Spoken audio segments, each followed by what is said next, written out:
మనం కావాలి అనుకున్న వాళ్ళు మనలో మంచిని చూస్తారు. మనం వద్దు అనుకున్నవాడు మనలో చెడుని చూస్తాడు. మనతో అవసరం ఉన్నవాడు మనలో బలహీనతను చూస్తాడు. ఈ రోజుల్లో బంధం అనేది తామరాకు మీద నీటి బిందువు లాంటిది. అది ఎప్పుడు జారిపోతుందో ఎవరికీ తెలీదు. అందుకే ఎవరి మీద ఎక్కువగా ఆశలు పెంచుకో. రేపటిపై ఆశ లేకపోతే నిన్నటి నిరాశకు అంతం లేదు. నిన్నటి నిరాశకు కారణం లేకపోతే రేపటి ఆశకు పునాది లేదు. నీ బాధను అర్థం చేసుకోమని ఎవరినీ అడగవద్దు. ఎందుకంటే వాళ్ళు అనుభవించే వరకు ఆ బాధ అర్థం కాదు కాబట్టి. కఠినమైన జీవిత సత్యం ఏంటంటే ఆరు బయట గడ్డి పెరిగినంత త్వరగా తులసి చెట్టు పెరగలేదు. అలాగే మోసం చేసేవాడు అభివృద్ధి చెందినంత వేగంగా మంచివాడు అభివృద్ధి చెందలేడు. జ్ఞాపకాలు చాలా గమ్మత్తైనవి. కొన్నిసార్లు వద్దన్నా వదలకుండా ఆనందాన్నిస్తాయి. ఇంకొన్నిసార్లు వెంటపడి మరీ కంటతడి పెట్టిస్తాయి. జీవితంలో అత్యంత విలువైన ప్రదేశం ఏమిటో తెలుసా?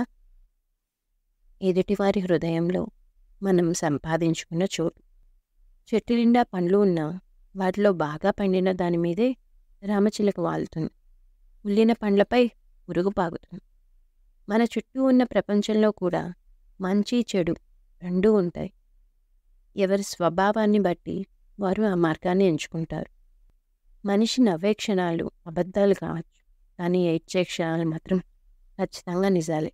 గుర్తుంచుకోండి, కోపంలో మనల్ని వదిలి వెళ్ళేవారు ఏదో రోజు తిరిగి వస్తారు. మౌనంగా మనల్ని విడిచి వెళ్ళేవారు ఇక ఎన్నిటికీ తిరిగిరారు.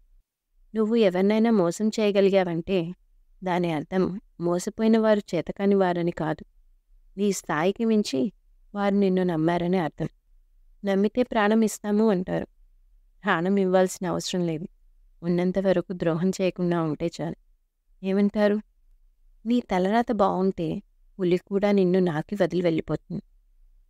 నీ తలరాత బాగుండని రోజు దారిన పోతున్న గొర్రె కూడా నిన్ను కొమ్మలతో పొడిచి చంపేస్తుంది. విలువలేని ప్రేమను నువ్వు ఎంత ప్రేమించినా చివరికి నీకు ఆ విలువ లేకుండా పోతుంది.